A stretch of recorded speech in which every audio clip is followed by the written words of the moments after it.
one of Africa's stealthiest hunters. But not all alarm calls are treated equally. Studies have shown the smaller the species, the less likely it is that others will react to their warnings. For little animals are easy targets.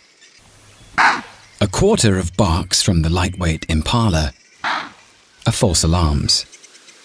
They're even spooked by grass blowing in the wind, while everyone else ignores them.